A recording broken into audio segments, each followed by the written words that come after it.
चलिए तो हमारा नेक्स्ट चैप्टर स्टार्ट करते हैं, जिसके अंदर हम बात करेंगे income from the house property head. देखो हमने फर्स्ट चैप्टर किया जिसके अंदर हम बात की थी, कुछ एक बेसिक टर्म्स थी, ठीक है।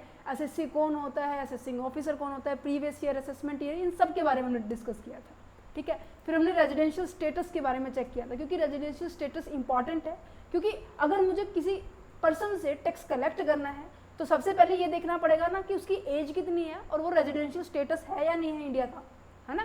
अगर इंडिया से बिलोंग करता होगा तभी तो टैक्स कलेक्ट करेंगे इंडिया की गवर्नमेंट, ठीक है।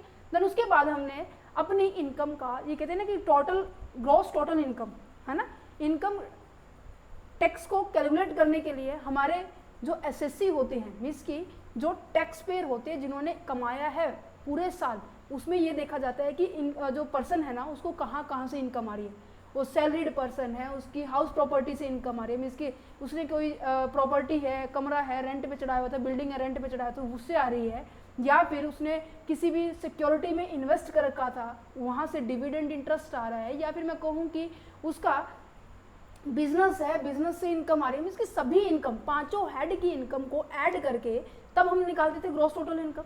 हमारा एक हेड तो हो गया है, दूसरा हेड और कर लेते हैं, क्या नाम है, हाउस प्रॉपर्टी हेड। मीन्स कि यहाँ पर बात की जाएगी सारी की सारी उन इनकम्स के बारे में जो कि आपकी प्रॉपर्टी से आती है। प्रॉपर्टी कैसी, रेंटल प्रॉपर्टी है जिसे, ठीक है। मीन्स कि जो भी ऐसी प्रॉपर्टी जिसको आप रेंट पे दे रहे हैं, ठीक है, रेंट पे देने के बाद वो अमाउंट ऑनर रिसीव कर रहा है, अब ये ऑनर की क्या बन गई है, इनकम बन गई है। तो इनकम टैक्स के जो डिपार्टमेंट है, जिनको, जो कि मैंने आप सबको बनाया था, है ना, इनकम टैक्स के ऑफिसर बनाया था ना मैंने आप सभी को, तो याद रखना जिसकी भी इनकम होगी आपको उसके ऊपर नज़र डालनी है और ये देखना है कि प्रीवियस ईयर के अंदर कितनी ये कमा रहा है और मुझे इस साल नेक्स्ट ईयर के अंदर मुझे इनसे कितना टैक्स लेना है। तुम्हारी नज़र, मीन्स की इनकम टैक्स ऑफिसर की नज़र इनकम के ऊपर होती है, किसी भी हेड से हो, ठीक है। अब यहाँ पर इनकम टैक्स ऑफिसर की नज़र जो है किस पे होगी, हाउस प्रॉपर्टी के ऑनर पे होगी। चलो इस कंसेप्ट को भी समझते हैं बड़े इंटरेस्ट से, ठीक है।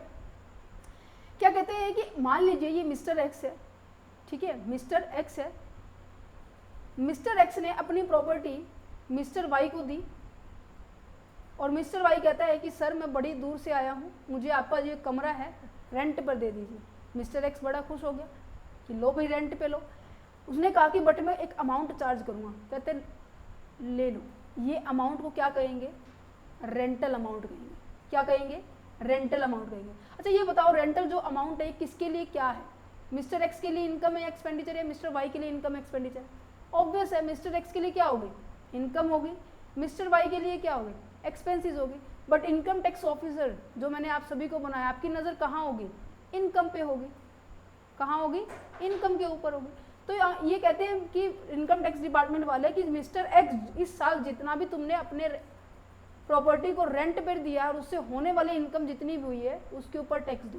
इस चैप्टर के अंदर हम ये डिस्कस करेंगे कैसे हम रेंटल इनकम को कंप्यूट करते हैं, कितनी आपको डिडक्शंस मिलती है, कितनी कौन कौन सी ऐसी प्रॉपर्टी है या फिर मैं कौन कहूँ कि कौन कौन सी ऐसी एक्टिविटी है जिनसे आपको रेंट मिलता है और वो हाउस प्रॉपर्टी रेंट में आती है, हेड में आती है, और कुछ ऐसे भी है एक्सेप्शनल केस हर एक में होता है, ठीक है, वो भी डिस्कस करेंगे।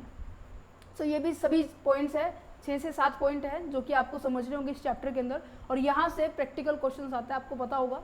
और सबसे ज़्यादा इंपॉर्टेंट अगर मैं कहूँ ये वाला पॉइंट है, वैकेंट मंथ वाला और अनरिलाइज्ड रेंट वाला, कि जब आपको वैकेंट मंथ दिया जाए, मीन्स कि पूरे साल में से मान लीजिए 10 महीने आपका जो कमरा है, आपकी जो बिल्डिंग है रेंट पे रही है, 2 महीने नहीं रही, तो इस केस में हम कैसे निकालेंगे। अच्छा कई बार हमें रेंट मिलता ही नहीं होता, ठीक है, जो किराएदार है भाग जाता है, इंसॉल्वेंट हो जाता है, देता ही नहीं है, तो इस केसेस में भी हमारी जो है रेंटल इनकम क्या है, फ्लक्चुएट होती है, और वो फ्लक्चुएशन को कैसे हम कैलकुलेट करेंगे ये भी आज हम सीखेंगे विद प्रैक्टिकल क्वेश्चंस, ठीक है। तो चलो सबसे पहले देखो क्या लिखा हुआ है, house property income under the income tax refer to the income. House property income income tax के अंडर पता है क्या कहता है कि ऐसी इनकम है जो कि इंडिविजुअल अर्न करता है उस प्रॉपर्टी से, जैसे कि आपका घर हो गया, आपकी बिल्डिंग हो गई है, या फिर आपका घर या बिल्डिंग किसी लैंड से अटैच्ड हो, तो वहाँ से आने वाली इनकम भी किस में इंक्लूड होने वाली है, हाउस प्रॉपर्टी वाली इनकम में इंक्लूड होने वाली है। क्या इतना समझ में आया, समझो कैसे कहते हैं कि ये जो प्रॉपर जो कंडीशन है ना सेक्शन 22 के अंदर डिस्क्राइब की है, अगर आपको ये जानना है कि हाउस प्रॉपर्टी इनकम में कौन कौन सी इनकम इंक्लूड होगी। का जो पॉइंट है क्या ध्यान रखना है, क्या कहते हैं कि बिल्डिंग और लैंड अपार्टमेंट देयर टू। कहने का मतलब ये है कि जो आपकी इनकम हो रही है बिल्डिंग से और ऐसी लैंड से जो कि आपकी बिल्डिंग से क्या हो, अटैच्ड हो, तो ऐसी इनकम भी आपकी कहाँ इंक्लूड होगी, आपकी हाउस प्रॉपर्टी के अंदर इंक्लूड होगी। ठीक है, हर एक पॉइंट के, अब देखो तीनों पॉइंट के कुछ ना कुछ एक्सेप्शनल है। एक्सेप्शनल मीन्स कि अपवाद है, कि उनको छोड़ के हम बाकी सभी को क्या मानेंगे, हाउस प्रॉपर्टी की इनकम मानेंगे। तो इसके भी कुछ अपवाद है। पहला पॉइंट तो ये कहते हैं कि कोई भी बिल्डिंग और बिल्डिंग से अटैच कोई भी लैंड और उनसे होने वाली इनकम जो होगी वो आपकी हाउस प्रॉपर्टी इनकम में होगी। बट कुछ एक पॉइंट है जैसे कि बिल्डिंग और a staff quarter for employ. मान लीजिए ये एम्प्लॉयर है, ठीक है, ये एम्प्लॉयर है, इसने अपने एम्प्लॉय को रहने के लिए क्वार्टर दे दिए। क्या दे दिए, क्वार्टर दे दिए। क्यों दिए, क्योंकि एम्प्लॉयर नहीं चाहता कि जो उसका एम्प्लॉय है ऑफिस में लेट पहुंचे, या फिर मैं कहूँ कि अपनी बिजनेस की एक्टिविटीज को टू द पॉइंट रखने के लिए, मीन्स की स्मूथली रन करने के लिए उन्होंने क्या कहा कि अपने एम्प्लॉय को क्वार्टर दे दिया। तो कहीं ना कहीं ये बिजनेस का पार्ट बन रही है। तो इसीलिए ऐसी इनकम, अब देखो क्वार्टर दिया है तो कुछ ना कुछ तो छोटा मोटा अमाउंट तो चार्ज करेगा ना। तो यहाँ पर इस तरीके की इनकम को हम कहाँ पे कैलकुलेट करेंगे, बिजनेस एंड प्रोफेशन वाले में, मीन्स की PGBP में। ठीक है, पहला एक्सेप्शनल केस आ गया समझ में, जब बिल्डिंग या फिर मैं कहूँ क्वार्टर अपने एम्प्लॉय का देता, कौन, एम्प्लॉयर। क्यों, क्योंकि अपने बिजनेस को एफिशिएंट रन करने के लिए। अब ये बिजनेस से रिलेटेड है तो ये बिजनेस एंड प्रोफेशन में आएगी, हाउस प्रॉपर्टी में नहीं आएगी। अच्छा, दूसरा पॉइंट कि building late out for the official purpose. अगर कोई बिल्डिंग, ध्यान से सुनना, अगर कोई बिल्डिंग को किसी पर्सन ने ऑफिशियल पर्पज के लिए रेंट पे दिया है, अब यहाँ पे ऑफिशियल पर्पज ही आ गया। Official purpose that means business का पर्पज हो गया। अब जहां पर भी बिजनेस का पर्पज नजर आ जाए तो उस ऐसी इनकम को कहाँ ट्रीट किया जाएगा, business and gain and profit gain and business profession वाले हेड के अंदर इसको क्या किया जाएगा, टैक्सेबल किया जाएगा। मान लीजिए जैसे कि कोई अथॉरिटी पर्पज हो गया, जैसे कि सेटिंग अप हो गया, बैंक को हमने सेट कर दिया, पोस्ट ऑफिस सेट कर दिया, पुलिस स्टेशन सेट कर दिया, एक्सटर्नल एक्सरसाइज ऑफिसर मतलब एक रूम बना दिया। क्यों, क्योंकि हमारी ऑर्गेनाइजेशन जो है उसको ओवरव्यू किया जा सके, अगर कोई प्रॉब्लम आती है तो क्विकली क्या कर सके, उसको हैंडल कर सके। ठीक है, बैंक क्यों बनाया, क्योंकि अगर एम्प्लॉय को अगर कैश की रिक्वायरमेंट है या फिर ऑर्गेनाइजेशन को कैश की रिक्वायरमेंट है तो हमने वहीं पे अपना ही खुद का क्या है सेटअप कर लिया है। ठीक है, तो ऐसी इनकम, अब देखो यहाँ पर हमने इसको सेट किया है, लोग सर्विसेज लेने भी आएंगे, ठीक है, बैंक वाले देंगे भी, कुछ ना कुछ तो चार्ज करेंगे, तो यहाँ से भी इनकम होगी। तो इस तरह की इनकम भी कहाँ पर ट्रीट की जाएगी, वो आपकी बिजनेस एंड प्रोफेशन हेड में ट्रीट की जाएगी। ठीक है, अच्छा, composite letting of the building and other assets, ये पॉइंट आपका इंपॉर्टेंट है, एग्जाम में MCQ के अंदर बहुत बार पूछा गया है। क्या है कि कंपोजिटिंग लेटिंग का मतलब क्या होता है कि जब ओनर क्या होता है घर को तो किराए पर देता ही देता है, या फिर मैं कहूँगी कोई भी बिल्डिंग तो किराए पर देता ही देता है, पर उसके साथ साथ क्या देता है, अदर सर्विसेज, अदर आइटम्स को जैसे कि फर्नीचर हो गया, टीवी दे दिया, रेफ्रिजरेटर दे दिया। ठीक है, मीन्स कि अदर जितनी भी फैसिलिटीज होती है ना, ठीक है, वो दे दिए। तो इस केसेस के अंदर हमें क्या करना है कि अगर मैं इन चीज़ों को सेपरेट कर पा रही हूँ, जैसे कई बार होता है ना कि किराएदार जो आते हैं उनसे ओनर क्या कहते हैं कि अगर टोटल किराया तो भाई 6,000 है कमरे का, बिजली पानी गैस और इनका जो किराया है आपको इतने 1,000 रुपये देना पड़ेगा। मीन्स कि अगर मैं इन कुछ चीज़ों को सेपरेट कर पा रही हूँ तो मेरे लिए ईजी है, तो इस चीज़ को तो मैं क्या कर सकती हूँ, हाउस प्रॉपर्टी हेड के अंदर टैक्सेबल कर सकती हूँ, और इनसे होने वाली इनकम मेरी अदर सोर्सेज के अंदर जाएगी। ये आगे हम पढ़ेंगे, अभी मैं फिलहाल आपको बता रही हूँ क्योंकि नेक्स्ट में जब हम पढ़ेंगे तो आपको थोड़ा सा ऑफर नहीं लगेगा कि ये नया चीज़ है। ठीक है, अगर मैं इन चीज़ों को सेपरेट नहीं कर पा रही हूँ, ओनर ने कहा कि आपको 10,000 रुपये पे करने पड़ेंगे, मुझे नहीं पता कि 6,000 है या 7,000 है हाउस रेंट का, ठीक है, किराया कितना है, तो इस केसेस के अंदर ये हाउस रेंट में हाउस प्रॉपर्टी के हेड में टैक्सेबल नहीं होगा। समझ में आया? दोबारा से रिपीट कर रही हूँ, अगर मैं अपने रेंट को सेपरेट नहीं कर पा रही अपनी सर्विसेज के रेंट से, तो उस केसेस के अंदर वो हाउस प्रॉपर्टी के अंदर नहीं आएगा। अगर मैं सेपरेट कर पा रही हूँ तो जो रेंट का किराया है, जो कमरे का किराया है, उसको मैं हाउस प्रॉपर्टी में डाल दूंगी, बाकी सर्विसेज का किराया मैं अदर सोर्सेज में डाल दूंगी। ठीक है, अच्छा, पेइंग गेस्ट रिकमेंडेशंस की बात की जाए, मीन्स कि अगर किसी का बिजनेस है, ठीक है, पेइंग पीजी जिसे हम कहते हैं ना, पीजी प्रोवाइड करना, ठीक है, तो ऐसे बिजनेस हमारा हाउस प्रॉपर्टी हेड का इनकम का पार्ट नहीं होता, ठीक है, वो आपके बिजनेस एंड प्रोफेशन का होगा, मीन्स कि आपके रेगुलर का काम है, ठीक है, नए नए कस्टमर्स आ रहे हैं, डेली बेसिस पे आप स्टूडेंट्स को पीजी दे रहे हैं, ये एक आपका प्रॉपर बिजनेस है, नॉट ए लेटिंग, ठीक है, समझ में आ रहा है। तो पहला पॉइंट आ गया जिसके अंदर हमने 4 एक्सेप्शनल केस को पढ़े, ये आगे तक आएंगे, थ्योरी के अंदर ये क्वेश्चंस आते हैं, तो इसलिए मैंने आपको ये बताया है, ओके। अच्छा, सेकंड पॉइंट आ जाता है SSC should be the owner of the property.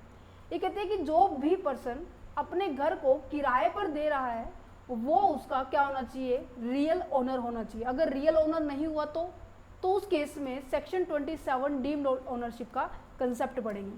क्या कहते हैं, सुनो, ये कहते हैं कि the income of is only considerable under this head if the SSC own the property, अगर खुद उसका एसएससी क्या है, ओनर है, ठीक है।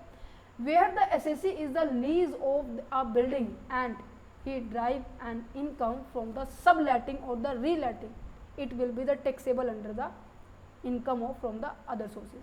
पता है क्या कह रहा है, सुनो, बड़ा अच्छा पॉइंट है, ये बहुत सारे पर्सन ऐसे करते भी। मान लीजिए मिस्टर एक्स ने किराए पर कमरा दिया किसको, मिस्टर वाई को। मिस्टर वाई मान लीजिए किराया है 70,000 रुपये, ठीक है। अभी कहेंगे कि मैम ऐसा क्या कमरा है, मान लीजिए बिल्डिंग दी है, ठीक है, बिल्डिंग 70,000 रुपये की है। मैंने क्या किया, मिस्टर वाई ने क्या किया, ये मिस्टर वाई ने मुझे ये किराए पर दे दिया, ठीक है, मुझे किराए पर दे दिया और मुझसे चार्ज कर रहे हैं। मिस्टर वाई ने मुझे ये जो बिल्डिंग है रेंट पर दी है 90,000 रुपये। तो ये होता है सब लेटिंग करना, मीन्स कि एक बार किराए पर चढ़ गया, दोबारा से उसको फिर किराए पर चढ़ा दिया, बट रियल ओनर कौन है, मिस्टर एक्स ही रहेगा, है ना। तो यहाँ पर जो मिस्टर एक्स की इनकम 70,000 रुपये कैलकुलेट की जाएगी, यहाँ पर इसकी जो इनकम होने वाली है ये कैलकुलेट नहीं की जाएगी, कहाँ पर, हाउस प्रॉपर्टी इनकम। समझ पा रहे हैं। तो यहाँ पे देखो क्या लिखा हुआ है, where the SSC is the lease, जो एसएससी है लीज पे करता है बिल्डिंग को, he drive an income from the subletting और द रीलेटिंग। अगर वो इनकम जनरेट करता है सब लेटिंग से, री लेटिंग से, मीन्स कि दोबारा से उसको किराए पर चढ़ाया जा रहा है, देन टैक्सेबल अंडर द, किस में होगा वो, अदर सोर्सेज में होगा, हाउस प्रॉपर्टी इनकम में नहीं होगा।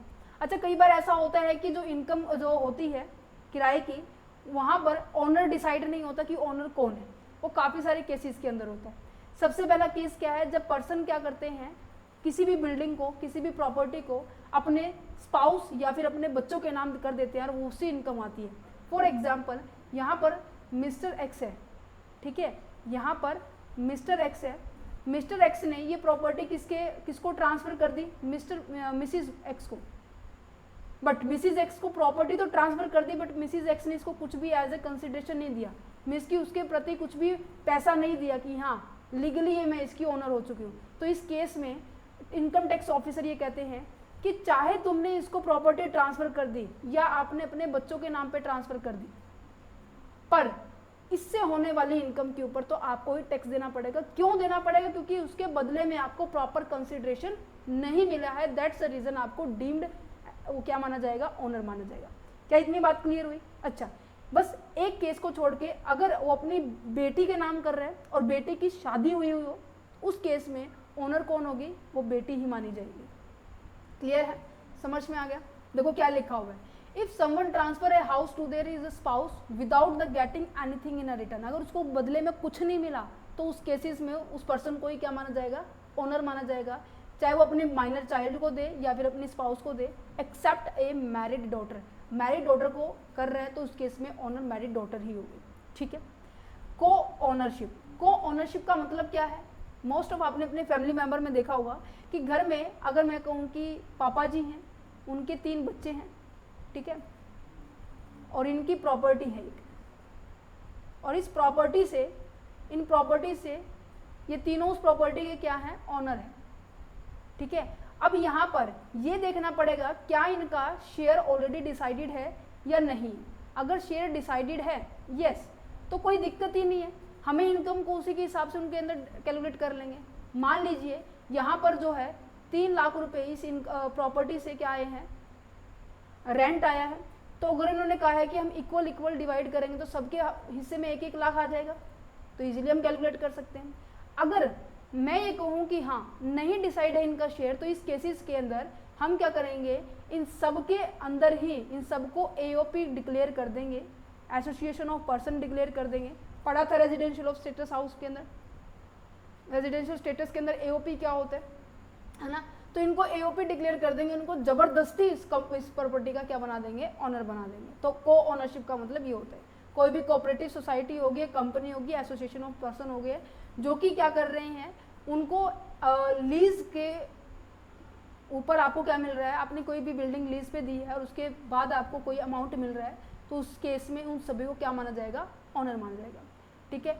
डिस्प्यूटेड ओनरशिप का मतलब क्या होता है, डिस्प्यूटेड ओनरशिप का मतलब होता है कि मान लीजिए दो भाई हैं, ठीक है, यहाँ पर दो भाई हैं, उस प्रॉपर्टी के ऊपर दोनों का अधिकार है, बट कुछ टाइम के बाद इन दोनों का झगड़ा हो गया है। ठीक है। अब यहाँ पर ना तो ये रेंट रिसीव करता है, ना ही इसकी प्रॉपर्टी के ऊपर ये देखता है, कौन, पहला वाला व्यक्ति मिस्टर एक्स। ठीक है। तो रेंट भी किसको मिल रहा है, मिस्टर वाई को मिल रहा है, देखभाल भी कौन कर रहा है, मिस्टर वाई कर रहा है। तो इस केस में अगर कोई किसी ओनरशिप के ऊपर लड़ाई झगड़ा हुआ है और वहाँ से इनकम जनरेट होती है, तो इनकम टैक्स डिपार्टमेंट पता क्या कहता है कि हम तो ये देखेंगे कि फिलहाल अभी किसके हाथ में प्रॉपर्टी का हालचाल कौन देख रहा है, और दूसरा उससे होने वाली इनकम कौन रिसीव कर रहा है। जो भी पर्सन उसको रिसीव कर रहा है, जो भी पर्सन उसके ऊपर पोसेशन में है, ठीक है, उसके ऊपर अधिकार जमा के बैठा है, उस पर्सन को हम क्या मानेंगे, deemed as to be owner मानेंगे, उसे हम क्या मानेंगे, ऑनर मानेंगे। क्लियर है? ठीक है, समझ में आ रहा है? अच्छा, फोर्थ पॉइंट क्या है, part performing of the contract. कई बार क्या होता है कि आप क्या करते हैं ट्रांसफर ऑफ प्रॉपर्टी एक्ट के दौरान ही कहते हैं कि पूरी बिल्डिंग का ना कुछ एक हिस्सा, मान लीजिए ये हैं राम और श्याम, दो भाई हैं, ठीक है, दोनों ने क्या किया, पूरी प्रॉपर्टी पे पहले दोनों का क्या था, इक्वल हक था। ठीक है। जैसे ही उन्होंने कहा कि पूरी प्रॉपर्टी में से ये पोर्शन तो राम का होगा, ये पोर्शन श्याम का होगा, तो अपने अपने पोर्शन का हिस्से पे जो भी इनकम जनरेट होगी वो उसके लिए क्या माना जाएगा, ऑनर माना जाएगा। ठीक है। Part performance of the contract में पहले ये ऑलरेडी आपको रजिस्टर करना पड़ेगा। ठीक है। राइट इन अ बिल्डिंग का मतलब क्या है, राइट इन अ बिल्डिंग का मतलब क्या है कि जब कोई पर्सन क्या करते हैं, ये पॉइंट ना दोनों पॉइंट एज ए सिमिलर हो सकते हैं, लीज एंड कॉन्ट्रैक्ट कंस्ट्रक्शन वाला, कि आपने कोई भी प्रॉपर्टी आपने लीज पे ली, लीज पे लेने का मतलब क्या है, पट्टे पे लेने का मतलब क्या है कि बहुत लंबे टाइम के लिए आप क्या कर रहे हो, रेंट पे ले रहे हो। और ये कब होता है, ये होता है जब आपका जो कंसेप्ट है बिजनेस का, या फिर मैं कहूँ कि आपके सोर्सेज जिस भी पर्पज़ के लिए आप ले रहे हैं वो ज़्यादा लंबे टाइम का होता है। अच्छा, मैंने कहा कि लैंड मैंने ली थी लीज पर, और लैंड लेने के बाद मैंने इसके ऊपर कंस्ट्रक्शन शुरू कर दी। अच्छा, मिस्टर एक्स कहते हैं कि ये तो बड़ा अच्छा किया, मिस्टर वाई ने मेरी ही बिल्डिंग पे कंस्ट्रक्शन शुरू कर दी, अब मिस्टर वाई ही इससे इनकम रिसीव करेगा, क्योंकि बिल्डिंग बनाई है, हाउस बनाए, कुछ भी बना सकते हैं, फ्लैट बना सकते हैं, वहाँ से इनकम किसको मिलेगी, मिस्टर वाई को मिलेगी, मिस्टर एक्स को तो कुछ नहीं मिलने वाला है ना, तो मिस्टर एक्स को बस इसका किराया मिलेगा। ठीक है। तो इनकम टैक्स डिपार्टमेंट कहते हैं कि जहाँ पर लीज लेने के बाद जब कंस्ट्रक्शन कर दी जाती है और कंस्ट्रक्शन होने के बाद जब इनकम आती है, तो जिसको इनकम, जो भी बेनिफिशियल पर्सन है उसको क्या होने वाला है टैक्स पे करना पड़ेगा अपनी प्रॉपर्टी के ऊपर। ठीक है जी। ये देखो, ये हमारा पहला पॉइंट था जिसको हम डीम्ड ओनर मान रहे थे कि पापा ने क्या किया, अपने बेटे के नाम कर दिया या अपनी पत्नी के नाम कर दिया। दूसरा, हमने ये देखा था कि हमारा जो शेयर्स है वो डिस्ट्रीब्यूटेड है या नहीं है, अगर नहीं है तो उस केसेस के अंदर हम उसे एओपी मान लेंगे। ठीक है। अच्छा, नेक्स्ट हमने लेट आउट का, सब लेटिंग का हमने पॉइंट कर लिया है। ठीक है। वो आपके अदर सोर्सेज का हिस्सा बनेगा, जो भी आप दोबारा से उसको किराए पर चढ़ाएंगे तो, ओके, क्योंकि वो उसका रियल ओनर नहीं होता, वो टेनेंट होता है। ठीक है। ये दो पॉइंट आ गया समझ में कि हाँ, पहला तो क्या है, बिल्डिंग और बिल्डिंग से अटैच कोई भी लैंड, वो क्या उससे होने वाली इनकम कहाँ आएगी, हाउस प्रॉपर्टी में आएगी। दूसरा पॉइंट कि आपका जो एसएससी है वो क्या होना चाहिए, रियल ओनर होना चाहिए। अगर रियल ओनर नहीं है तो डीम्ड ओनर, जो कि हमने सेक्शन 27 के अंदर डिस्कस किया, ये 7 पॉइंट ही आपको याद रखने। फिर हम ये देखेंगे कि property, purpose of the use of the property, जो प्रॉपर्टी है उसका यूज कहाँ हो रहा है। अब यहाँ पर नेक्स्ट पे पॉइंट पे पहुँच जाते हैं कि पर्पज चेकआउट करना। पर्पज अगर आपका इनमें से कोई एक है तो वो इनकम आपके हाउस प्रॉपर्टी हेड में नहीं आएगी। कहने का मतलब क्या है कि अगर कोई प्रॉपर्टी आप चैरिटेबल पर्पस से चलाते हैं तो ऐसी इनकम आपकी हाउस प्रॉपर्टी हेड में नहीं आएगी। अगर कोई प्रॉपर्टी आप अपने खुद के बिजनेस के लिए यूज कर रहे हैं, खुद के प्रोफेशन के लिए यूज कर रहे हैं, तो ऐसी प्रॉपर्टी आपकी हाउस प्रॉपर्टी में रहेगी। ऐसा क्यों? मान लीजिए आपकी जो दुकान है, ठीक है, आप अगर उसको किराए पर देते हैं तो आप उससे किराया भी तो रिसीव करेंगे। अगर आप वही खुद जाकर वहाँ पर अपना बिजनेस चला रहे हैं, मान लीजिए आपने करियाना की दुकान खोल ली है, ठीक है, या फिर मैं कहूँ कि आपने खुद का ही चार्टेड अकाउंटेंट का ऑफिस खोल लिया है, तो क्या आप खुद रेंट देंगे? ऑब्वियस ही बात है, नहीं देंगे। वो आपका बिजनेस बन जाएगा, तो बिजनेस की income business and profession head में आएगी, हाउस प्रॉपर्टी की इनकम हाउस प्रॉपर्टी से आएगी। तो यही बात की गई है, अगर कोई आपकी प्रॉपर्टी जो कि आप यूज करने खुद के बिजनेस या खुद के प्रोफेशन के लिए, तो ऐसी इनकम आपकी हाउस प्रॉपर्टी हेड में नहीं आएगी। अच्छा, अगर कोई आपने हाउस सेल्फ लेट आउट किया, मीन्स कि खुद ही उस घर में रह रहे, सेल्फ मतलब ये कह सकते हैं कि सेल्फ रहना मतलब उस घर में खुद ही रह रहे हो, तो उस केसेस के अंदर भी आप हाउस प्रॉपर्टी हेड के अंदर उसकी इनकम को नहीं इंक्लूड होंगे। वैसे भी इससे इनकम तो वैसे भी होने वाली नहीं है, ठीक है। Property of the registration trade union and local authority, अगर आपकी कोई प्रॉपर्टी ट्रेड यूनियन या फिर लोकल अथॉरिटी में रजिस्टर्ड है, ठीक है, उस पर्पज़ के लिए यूज़ हो रही है, तो ऐसी इनकम भी क्या है यहाँ पर इंक्लूड नहीं होगी। Income from the farm house, ये आपका एग्रीकल्चर वाला पार्ट है, यहाँ से भी अगर आपकी कोई इनकम हो रही है वो हाउस प्रॉपर्टी हेड में नहीं आएंगे। Place of the x ruler that means जो आपके जो पुराने टाइम के जो पर्सन थे उनकी जो भी प्रॉपर्टीज थी वहाँ से जो इनकम आने वाले वो भी यहाँ पे नहीं आने वाले, ठीक है।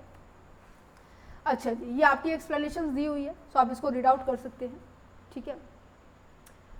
ठीक है, अब यहाँ पर कुछ एक पॉइंट आ जाते हैं जो कि आपकी हाउस प्रॉपर्टी हेड से थोड़ा सा और हटके हैं। मान लीजिए आपकी प्रॉपर्टी क्या है, फॉरेन कंट्री के अंदर है, तो इस केसेस के अंदर क्या आप हाउस प्रॉपर्टी के अंदर टैक्सेबल होगा? तो सबसे पहले जब भी फॉरेन कंट्री नाम आ जाए तो तब से सबसे पहले क्या देखना है कि उस पर्टिकुलर पर्सन का रेजिडेंशियल स्टेटस क्या है।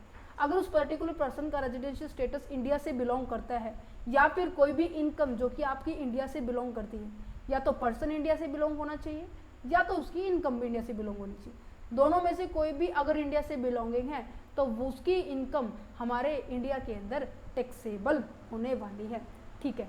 डिस्प्यूटेड ओनरशिप का मैंने आपको बता दिया, तो इस केसेस के अंदर हम पोसेशन देखेंगे और ये देखेंगे कि उसका रेंट अमाउंट कौन रिसीव कर रहे हैं। कंपोजिट रेंट का मैंने बता दिया कि कमरे के साथ साथ आपको ये अदर फैसिलिटीज़ प्रोवाइड करना, अगर आप इन फैसिलिटीज़ को सेपरेट कर पा रहे हो, ठीक है, अलग अलग कर पा रहे हो, तो पॉसिबल है कि अगर मैं कहूँ कि 6,000 मेरा कमरे का किराया है, 4,000 मेरा सर्विसेज का किराया, तो ये हाउस प्रॉपर्टी हेड में क्या हो जाएगा, टैक्सेबल हो जाएगा। ये आपका अदर सोर्सेज में होगा। अगर मैं इसको सेपरेट नहीं कर पा रही हूँ तो सारी की सारी या तो अमाउंट पीजीबीपी में अंदर आएगी या फिर सारी की सारी अमाउंट हाउस प्रॉपर्टी हेड और अदर सोर्सेज हेड में आएगी। ये हम आगे डिस्कस करेंगे कैसे, ठीक है। इतना समझ में आया, ठीक है जी। अब बात करते हैं कैसे हम हाउस प्रॉपर्टी इनकम को कंप्यूट करेंगे। क्यों? अब देखो मैंने ये बताया कि आपकी, अब देखो प्रॉपर्टी की इनकम को कैलकुलेट करने का मतलब क्या है कि कितनी आपकी इनकम हुई, कितने आपके खर्चे हुए, इनके बारे में बात की जा रही है। मीन्स कि जब भी हम इनकम को कैलकुलेट करते हैं तो हमारे पास दो कंपोनेंट होते हैं, या तो एक इनकम होती है, दूसरा हमारा एक्सपेंसेस होते हैं, है ना। तो इनकम हाउस प्रॉपर्टी के पॉइंट ऑफ व्यू से इनकम को पता है क्या बोला गया है, रिसिप्ट या फिर मैं कहूँ कि रिवेन्यू, और उसको टैक्सेशन की लैंग्वेज में बोला जाता है ग्रॉस एनुअल वैल्यू।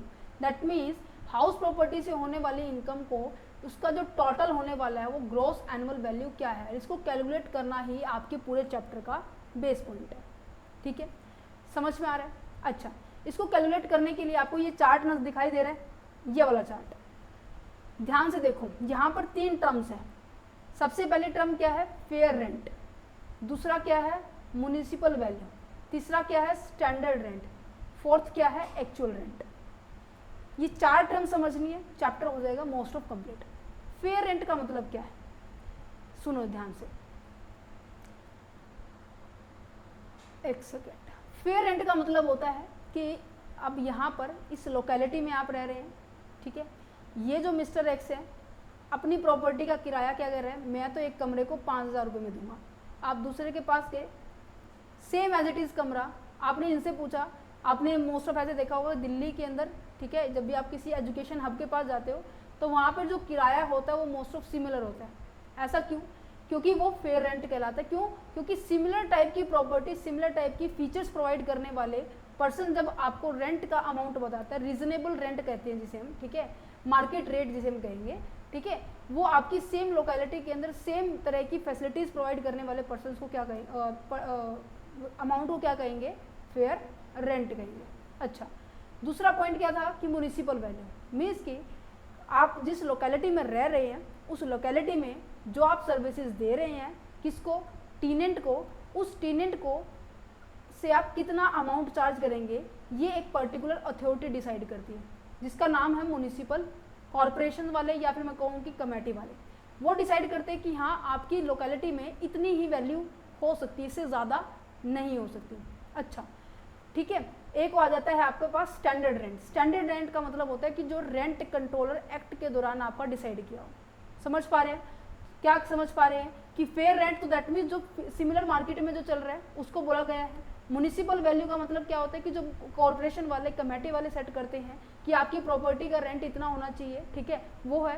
ठीक है, एक्चुअल रेंट जो कि आप एक्चुअल में रिसीव करते हैं, और स्टैंडर्ड रेंट का मतलब क्या है, जो आपकी रेंट कंट्रोलर एक्ट के अंदर डिसाइड होते हैं। ठीक है, इतना समझ में आ गया। अच्छा, सबसे पहला जो स्टेप है आपका क्या है, स्टेप नंबर 1 क्या कहता है कि जो आप जब भी हम क्या करेंगे ग्रॉस एनुअल वैल्यू को कंप्यूट करेंगे तो आपको ये देखना है कि आपका जो फेयर रेंट है और आपका म्युनिसिपल वैल्यू है उनको कंपेयर किया जाएगा। कंपेयर करने के बाद इनमें से जो भी हायर होगा वो आपको सेलेक्ट करना है। ठीक है, पहला स्टेप आ गया फेयर रेंट और म्युनिसिपल वैल्यू में इसकी जो कमेटी ने बोल रखा है और जो आपको सिमिलर जो कम्युनिटी के अंदर है, ठीक है, रीजनेबल रेंट जो है उनके बीच में कंपेयर करना है। जैसे ही मेरे पास एक कंपेयर वैल्यू आ जाएगी, हायर वैल्यू आ जाएगी, स्टेप नंबर 2 क्या होगा, उसकी कंपैरिजन मुझे स्टैंडर्ड रेंट से करनी है। मीन्स की जो रेंट कंट्रोलर एक्ट के अंदर लिखी हुई है उसमें से मुझे लोअर वैल्यू को क्या करना है, सेलेक्ट करना है, जिसे हम क्या कहते हैं इनकम टैक्स के अंदर एक्सपेक्टेड रेंट। एक्सपेक्टेड रेंट का मतलब क्या होता है, इतना तो मुझे क्या है मिलना ही मिलना चाहिए, ये हमेशा मिनिमम होता है। ठीक है, ये हमेशा मिनिमम होता है, इसमें से डिडक्शंस बहुत कम, इसमें से डिडक्शन नहीं मिलती, मीन्स की आपको छूट नहीं मिलती, क्योंकि ये पहले ही लोअर सेलेक्ट कर लिया है, पहले ही कम सेलेक्ट कर लिया है, तो ऑब्वियस सी बात है यहाँ से हमें डिडक्शन मिलने के बहुत कम चांसेस होते हैं, इवन मिलते भी नहीं है। ठीक है, तो लोअर वैल्यू आने के बाद सेकेंड लास्ट स्टेप क्या आ जाएगा मेरे पास, लास्ट स्टेप है मेरे पास जो एक्सपेक्टेड रेंट है उसको कंपेयर किया जाएगा आपके एक्चुअल रेंट के साथ, जो भी मेरे पास आएगा उससे हायर करना है। तो मीन्स की HLH समझ पा रहे हैं, H का मतलब पहला H क्या है, फेयर रेंट और म्युनिसिपल वैल्यू को कंपेयर करना है, जो भी हायर आएगा उसको सेलेक्ट करना है। हायर आने के बाद हमें स्टैंडर्ड रेंट के साथ कंपेयर करना है, जो भी लोअर आएगा उसको सेलेक्ट करना है। लोअर को क्या बोला जाता है, एक्सपेक्टेड रेंट बोला जाता है, कि इतना तो आपको मिलना ही मिलना चाहिए, इसमें से कोई डिडक्शन नहीं मिलती। फिर उसको हम एक्चुअल रेंट के साथ कंपेयर करेंगे, एक्चुअल रेंट में जो भी हायर होगा वो हम क्या करने वाले हैं, हमारी हाउस प्रॉपर्टी की जो रेंटल इनकम है वो हमारी आ जाएगी। ठीक है, चलो क्वेश्चन करके देखते हैं। देखो क्या लिखा हुआ है, क्या लिखा हुआ है, ये घर है, नजर आ रहा है, ये घर है, इसको लेट आउट किया गया पूरे साल के लिए। कोई ऐसा महीना नहीं गया जिसके अंदर ये कहें कि हाँ एक महीना खाली रहा है, दूसरे महीने खाली रहा है, ना ही ऐसा कोई केस आया है कि हाँ किसी ने आपको रेंट नहीं दिया, उसे बोलते हैं अनरिलाइज रेंट का केस भी नहीं है।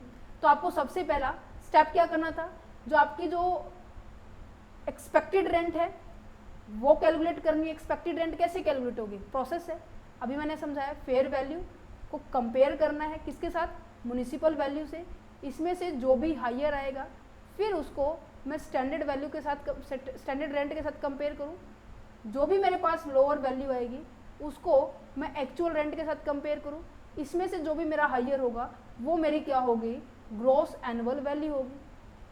क्या ये प्रोसेस आ रही है समझ में, प्रैक्टिस से और अच्छे से समझ में आ जाएगी। देखो फेयर रेंट क्या है मेरे पास 2,30,000, 2,30,000 और 2 लाख को कंपेयर करूँ, मुझे क्या लेना है, हायर लेना है, तो क्या हो गया 2,30,000 हो गया। अच्छा, स्टैंडर्ड रेंट कितना है 1,90,000, इन दोनों को कंपेयर करके मुझे क्या लेना है, लोअर लेना है, क्या है 1,90,000। अच्छा, फिर इसको कंपेयर किससे करना है, एक्चुअल रेंट से करना है। एक्चुअल रेंट कितना है 2,40,000। अब इसको मैं कंपेयर करूँ तो मेरे पास क्या आ गया, मुझे हायर लेना है, हायर क्या होगा 2,40,000 हो जाएगा। दैट मीन्स इस क्वेश्चन का आंसर 2,40,000 है। तो सबसे पहले मैंने क्या किया, एक्सपेक्टेड रेंट को कैलकुलेट किया। एक्सपेक्टेड रेंट मेरा क्या निकला, 1,90,000 निकला। जो कि मैंने fair rent, municipal value, standard rent से कैलकुलेट किया, है ना। तो कहने का मतलब जो आपका एक्सपेक्टेड रेंट है वो किस किस के ऊपर बेस है, वो बेस है फेयर रेंट के ऊपर, ठीक है, म्यूनिसिपल वैल्यू के ऊपर, स्टैंडर्ड रेंट के ऊपर। अच्छा, इन केस ये दो ही इंफॉर्मेशन दे रखी है, ये नहीं दे रखी, तो इस केसेस के अंदर जो भी वैल्यू हायर होगी वो आपकी क्या कहलाई जाएगी, आपकी एक्सपेक्टेड रेंट कहलाई जाएगी, ठीक है। अगर तीनों गिवन है तो जो भी हायर है फिर उसको स्टैंडर्ड रेंट से कंपेयर करेंगे, फिर हम लोअर वैल्यू को सिलेक्ट कर लेंगे, वो आपकी एक्सपेक्टेड रेंट आ जाएगी। क्या आपको इतना क्लियर है? अच्छा, फिर हमने क्या किया, हमने एक्चुअल रेंट को कंपेयर किया, ठीक है, देन उनको फिर एक्चुअल को और एक्सपेक्टेड को कंपेयर करने के बाद फिर हमने फाइनली जो भी हायर था हमने उसको निकाल दिया, ठीक है, समझ पा रहे हैं? अच्छा, नेक्स्ट आ जाइए, नेक्स्ट आ जाइए। अगर इन केस कोई भी महीना अगर ये है कि हाँ 12 महीने में से 2 महीने या फिर मैं कहूँ कि 12 महीने में से 1 महीना ऐसा रहा कि हमारा जो घर है वो खाली रहा, तो इस केसेस के अंदर ऑब्वियस ही बात है घर खाली रहा होगा तो आपको जो रेंट मिला होगा, एक्चुअल रेंट मिला होगा, क्या आपको उस दिन का भी मिला होगा जिस दिन आपके जो कमरे में कोई किराएदार नहीं रहा होगा? ऑब्वियस ही बात है नहीं मिला होगा, क्योंकि खाली था तो खाली रहेगा।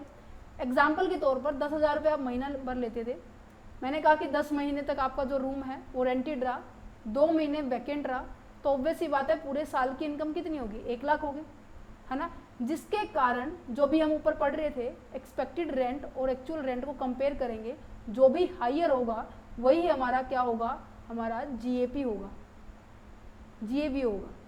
बट इस सिनारियो में तो हमारा जीएबी कम हो सकता है, क्योंकि एक्सपेक्टेड रेंट तो क्या पता भाई 1 लाख हो, 1,10,000 हो, ठीक है, बट मेरा एक्चुअल रेंट तो 1 लाख आ रहा है।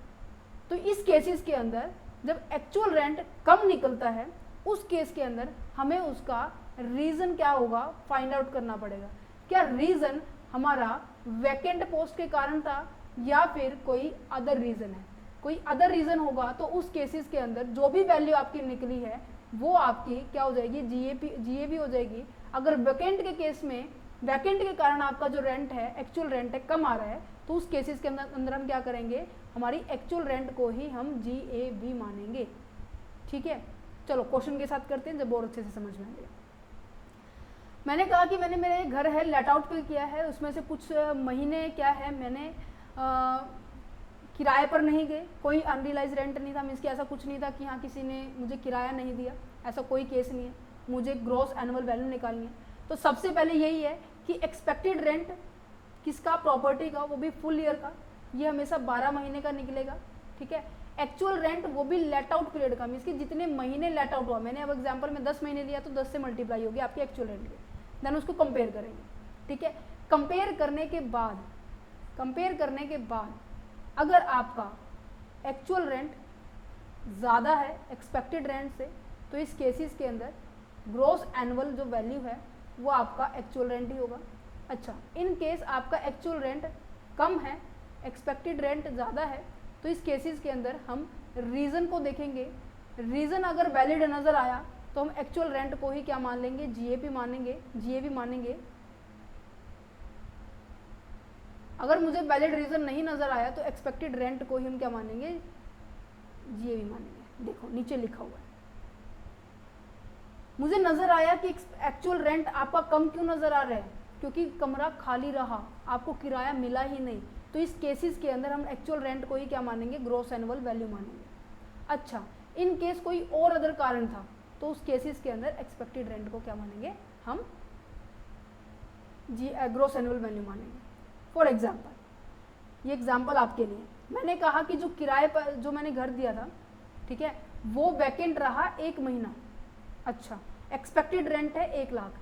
अब देखो मेरे को क्या करना है, एक्चुअल रेंट को और एक्सपेक्टेड रेंट को कंपेयर करना है। मैंने कहा कि मेरा एक्सपेक्टेड रेंट कितना है, 1 लाख रुपए, ठीक है, और एक्चुअल रेंट कितना है, 10,000 रुपये पर महीने, और उसमें से मैंने क्या कहा कि मेरा 1 महीना वैकेंट रहा है, तो ऑब्वियस ही बात है 11 महीने के साथ मुझे मल्टीप्लाई करनी पड़ेगी, 10,000 गुना में 11 तो कितना हो गया, 1,10,000।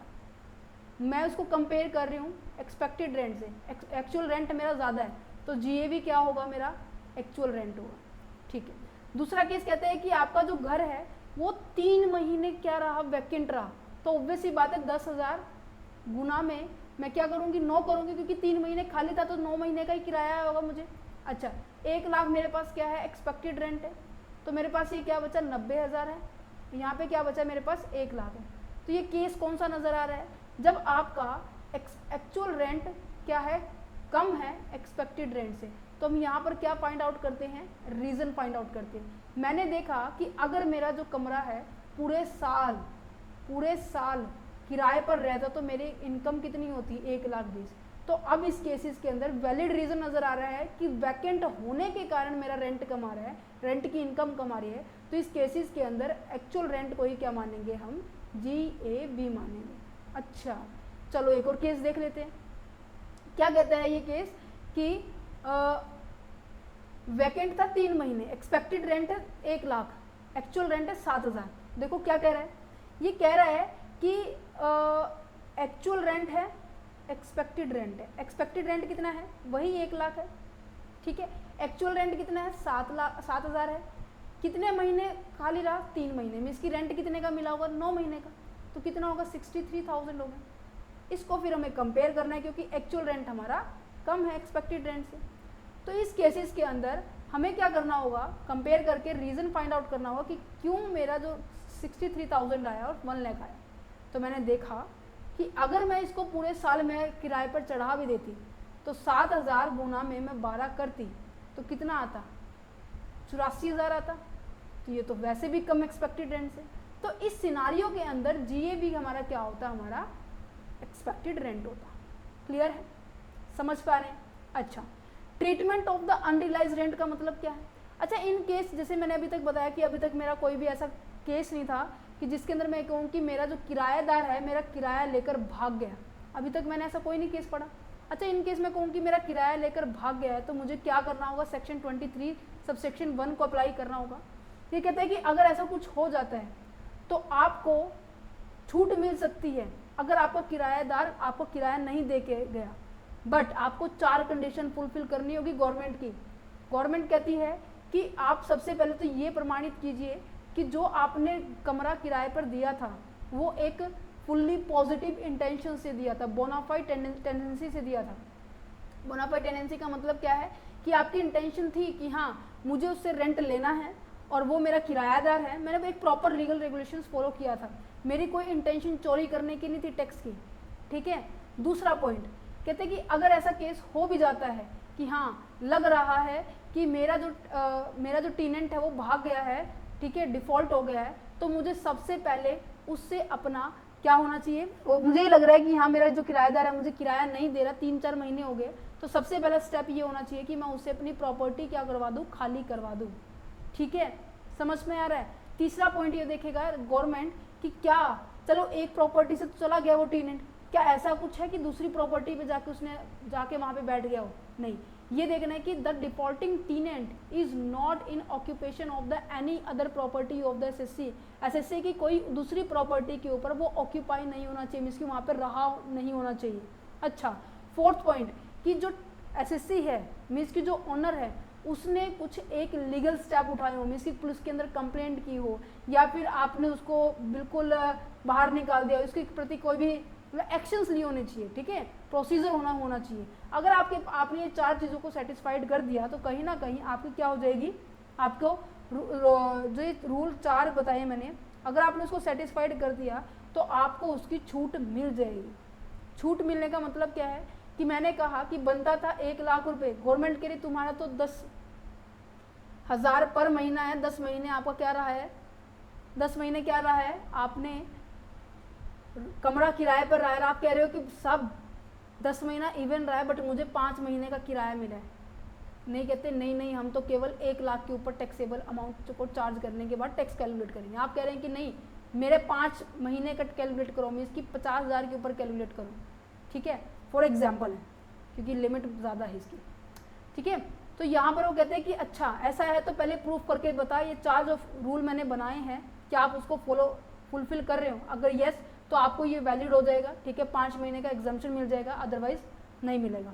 देखो क्या कह रहे हैं कि एक रूम है, लेट आउट किया है, म्यूनिसिपल वैल्यू दे दी है, फेयर रेंट वैल्यू दे दी है, स्टैंडर्ड रेंट दे दिया है, house rent allowance actual rent दे दिया है, आपको अनरिलाइज रेंट दे दिया है कि 40,000 रुपये है जो कि आपको मिले नहीं है, दिवालिया घोषित हो गया है, फिर भाग गया है और उसने चारों की चारों क्या है रूल को सेटिस्फाइड कर दे। तो इस केसेस के अंदर हमारी टैक्सेबल अमाउंट क्या बनेगी हाउस प्रॉपर्टी की। सुनो, इन दोनों में से हमें क्या चाहिए था, हायर चाहिए होता, क्या आया मेरे पास 1,80,000। फिर इन दोनों में से मुझे क्या चाहिए होता, लोअर चाहिए होता, जिसको हम एक्सपेक्टेड रेंट कहते थे। लोअर कौन है, 1,60,000। अच्छा, एक्चुअल जो रेंट है 20,000 रुपये पर मंथ है, ठीक है, 12 महीने का कितना हो गया, 2,40,000। इनमें से जो भी हायर होगा वो क्या है, वो है बच्चे 2,40,000। ठीक है, अब मैंने कहा कि सबसे पहले मैंने फुल ईयर का एक्सपेक्टेड रेंट तो कैलकुलेट कर लिया। एक्सपेक्टेड रेंट मेरा क्या निकला, 1,60,000 निकला। अच्छा, मेरा actual rent only let out period का, मेरा पूरे महीने पूरे साल क्या था, लेट आउट पे था, तो ये 2,40,000 निकला। अच्छा, मैंने इनको कंपेयर किया, जो भी हायर था मैंने वो ले लिया, ये मेरे पास क्या बन गई है, ये मेरे पास एक्चुअल जो ग्रॉस एनुअल वैल्यू आ गई है। ठीक है, ग्रॉस एनुअल वैल्यू आ गई है। मैंने देखा कि 40,000 रुपये मुझे नहीं मिले, सरकार कहती है कि लो भाई 40,000 तुम्हें नहीं मिले, तुमने चारों की चारों कंडीशन सेटिस्फाइड कर दिए, तो आपकी अब टोटल टैक्सेबल इनकम कितनी होगी, 2 लाख रुपए होगी। क्लियर है, समझ पा रहे हैं। अच्छा, इन केस कई बार अब देखो सेशन 2024 लग गया है, बहुत सारे चेंजेस आए हैं अनरिलाइज रेंट के अंदर। अब आपको क्या दिया गया है, पर मंथ के हिसाब से भी देते हैं। मान लीजिए ये कहते हैं कि 2 महीने का किराया, 3 महीने का किराया हमें मिला नहीं है, वैल्यू ना दे के आपको मंथ को बताया जाए। ठीक है, तो मुझे क्या करना पड़ेगा, 20,000 गुना करना पड़ेगा इनको। तो इस केसेस के अंदर थोड़ा सा क्राइटेरिया चेंज हो जाएगा, बाकी सभी चीज़ें क्या रहेंगी, सेम रहने वाली है कि एक्सपेक्टेड रेंट जो है पूरे महीने का लेना है, और एक्चुअल रेंट है 12 महीने में से जितने भी महीने अनरिलाइज रहा, मीन्स की नंबर ऑफ मंथ अनरिलाइज रहा उसको माइनस कर देना, फिर उसको मल्टीप्लाई करना है। ठीक है, मान लीजिए मेरा 2 महीने था, तो यहाँ पर 10 महीने आ गया, 10 महीने गुना में 20,000, तो कितना आ गया, 2 लाख आ गया। ठीक है, समझ पा रहे। फिर उसके बाद हम वैकेंट पोस्ट का क्या करेंगे, माइनस करेंगे, जो कि हम पहले जो नॉर्मल करते आ रहे थे। ठीक है, एग्जाम्पल देखेंगे, बहुत सारे एग्जाम्पल लिए मैंने, डोंट वरी रहो। ठीक है, अच्छा नेक्स्ट क्या है, हमने लेट आउट किया है एक जो घर है वो 2 महीने के लिए क्या है, वैकेंट था, अनरिलाइज रेंट भी है, म्यूनिसिपल टैक्स जो कि ओनर ने भी पे किया है 15,000 रुपये और टेनेंट ने पे किया 15,000 रुपये, ये आपको इन्फॉर्मेशन दे रखी है। तो सबसे पहले आप क्या करेंगे, एक्सपेक्टेड रेंट निकालेंगे। एक्सपेक्टेड रेंट क्या होता है कि जो हम निकालते आ रहे हैं, फेयर रेंट है, म्यूनिसिपल वैल्यू है, इनमें से हायर निकालना है। अच्छा, फेयर वैल्यू क्या है, फेयर रेंट क्या है, 1,80,000, म्यूनिसिपल वैल्यू क्या है, 2 लाख। इनमें से जो भी हायर होगा वो आपको सेलेक्ट करना है, 2 लाख है। अच्छा, फिर उसको स्टैंडर्ड रेंट के साथ कंपेयर करना है, जो कि कितना है, 2.5 लाख है। इसमें से जो भी लोअर होगा वो मेरे पास क्या आ जाएगा, एक्सपेक्टेड रेंट आ जाएगा। लोअर क्या है, 2 लाख है। ठीक है, एक्चुअल रेंट कितना है, 30,000 रुपये पर मंथ है। एक्चुअल रेंट कितना है, 30,000 रुपये पर मंथ है। मैंने कहा कि मेरा जो महीना 2 महीने क्या है घर है किराए पर नहीं था, 2 या 3 है, 2 महीने, तो मैंने क्या किया, इसको 10 से मल्टीप्लाई किया, यहाँ पे आ गया 3 लाख। अब आप ये सोच रहे होंगे कि मैम अभी तो आप बता रहे थे कि अनरियलाइज जो अमाउंट होता है, मंथ होता है, वो माइनस करना है। मेरे पास यहाँ पर अमाउंट दी हुई है, अगर मुझे मंथ दिया होता तो मैं यहाँ पे डायरेक्ट माइनस कर देती। मुझे अमाउंट नहीं दिया हुआ, सॉरी मंथ नहीं दिए हुए, अमाउंट दिया हो तो मैं उसको बाद में माइनस करूँगी। ठीक है, अच्छा इनमें से जो भी हायर होगा वो सेलेक्ट करना है। मैंने कहा मेरा तो हाउस रेंट अलाउंस है, ठीक है, मुझे आगे कोई काम ही नहीं करना। फिर उसके बाद आपका अनरियलाइज जो रेंट है वो क्या हो जाएगा, माइनस हो जाएगा 30,000, कितना आ गया, 2,70,000 में। ठीक है, अच्छा इसमें बोला हुआ है कि municipal tax paid by the owner 15,000 रुपये है और जो टेनेंट के द्वारा पे किया गया वो 15,000 रुपये है। तो आपने यहाँ पे फॉर्मेट मैं आपको दिखाती हूँ कि हाउस रेंट अलाउंस को कैसे कंप्यूट किया जाता है। सबसे पहले हमने ग्रॉस एनुअल वैल्यू को कैलकुलेट करना सीखा। अच्छा, म्युनिसिपल वैल्यू जो म्युनिसिपल टैक्स जो भी ओनर ने पे किया होगा वो इंक्लूड होगा, यहाँ पर टीनेंट का इंक्लूड नहीं होगा। जैसे ही मैं इनको माइनस कर दूं तो मेरे पास क्या निकल के आ जाएगी, नेट एनुअल वैल्यू निकल के आ जाएगी। ठीक है, यहाँ तक आपको समझ में आया। अब मैंने कहा मेरे एग्जाम्पल के अंदर मेरे को टीनेंट ने भी पे किया है म्युनिसिपल टैक्स और ओनर ने भी दिया, तो मैं तो केवल यहाँ पे ओनर का माइनस करूंगी जो कि है 15,000। माइनस करने के बाद मेरे पास कितना बचेगा, 5,2,55,000। ठीक है, समझ पा रहे हैं, आ गया समझ में। ये आ गया मेरे पास नेट एनुअल वैल्यू, क्योंकि मैंने यहाँ से अनरिलाइज रेंट भी माइनस कर दिया और आपका जो म्युनिसिपल टैक्स था वो भी माइनस कर दिया। जैसे ही मैं इन दोनों को माइनस कर दूँ तो मेरे पास क्या आ जाएगी, नेट एनुअल वैल्यू हो जाएगी। और ये ऊपर वाला क्या था, ग्रॉस एनुअल वैल्यू था। ठीक है, समझ में आ गया, ये मैंने आपको बता दिया। अच्छा, ये भी बात सुन लीजिए, अगर आपको ये नहीं बताया गया कि 4 रूल्स सेटिस्फाइड हुए हैं या नहीं हुए, बस हाँ ये बताया हुआ है कि अनरिलाइज रेंट इतना है, इतने महीने का है, ये नहीं इन्फॉर्मेशन दी हुई कि हाँ ये सेटिस्फाइड है या नहीं है, तो इस केसेस में हम क्या करेंगे, हम उसको ये अज्यूम कर लेंगे कि उन्होंने ये सेटिस्फाइड किए हुए हैं। क्लियर है, ये मैंने आपको बता दिया। अच्छा, नेक्स्ट जाते हैं standard deduction under section 24A के बारे में। क्या कहते हैं कि जो आपको 2 पॉइंट रह गए हैं, बहुत छोटे छोटे हैं, यहां तक आगे समझ में। ग्रॉस एनुअल वैल्यू कैसे निकालते हैं, कंपैरिजन, जो कि मैंने आपको ये फॉर्मेट समझा दिया। म्युनिसिपल टैक्स आपको माइनस करना होगा केवल ओनर का। अगर अनरिलाइज रेंट की वैल्यू दी हुई है आप यहाँ से माइनस कर सकते हैं, अदरवाइज यहाँ पे कैलकुलेशन कर सकते हैं अगर मंथ्स के बारे में दी जाती है। ठीक है, इनको माइनस करने के बाद मेरे पास क्या आ जाएगा, नेट एनुअल वैल्यू। नेट का मतलब क्या होता है कि जहाँ से हमें लेस माइनस जो भी करना था वो कर चुके हैं। अब बात रहती है बस केवल डिडक्शंस की कि हमें इतनी डिडक्शन मिलनी चाहिए। अब देखो रेंट को जो हाउस रेंट, ये क्या है, हाउस प्रॉपर्टी हेड जो इनकम है, ठीक है, इसको अरेंज करने में, इसको मैनेज करने में, रिपेयर में, मेंटेनेंस में, बाकी सर्विसेज प्रोवाइड करने में, इंश्योरेंस का, ठीक है, लीगल चार्जेस का, काफ़ी सारे खर्चे आए होंगे। जैसे कि सैलरीड पर्सन को भी तो स्टैंडर्ड डिडक्शन मिलती थी या नहीं मिलती थी। इसी तरीके से यहाँ पर हाउस प्रॉपर्टी हेड वाले पर्सन को भी एक स्टैंडर्ड डिडक्शन मिलती है, जो कि क्या है, 30% of the net annual value. Means कि जो भी नेट एनुअल वैल्यू की वैल्यू आएगी, मान लीजिए यहाँ पे 1 लाख रुपए वैल्यू आई, तो इसका 30% क्या मिलने वाली है, छूट मिलने वाली है आपको। तो यहाँ पे 70,000 जो वैल्यू आएगी, उसके बाद आप यहाँ पर इसके ऊपर टैक्सेबल अमाउंट होगा। ठीक है, ये जो स्टैंडर्ड डिडक्शन है 24A में दी गई। सैलरी हेड के अंदर क्या था कि आपके 75,000 क्या थी, स्टैंडर्ड डिडक्शन थी सेक्शन 16 सबसेक्शन 1 के अंदर। याद है आपको, याद है स्टैंडर्ड डिडक्शन हमने की थी।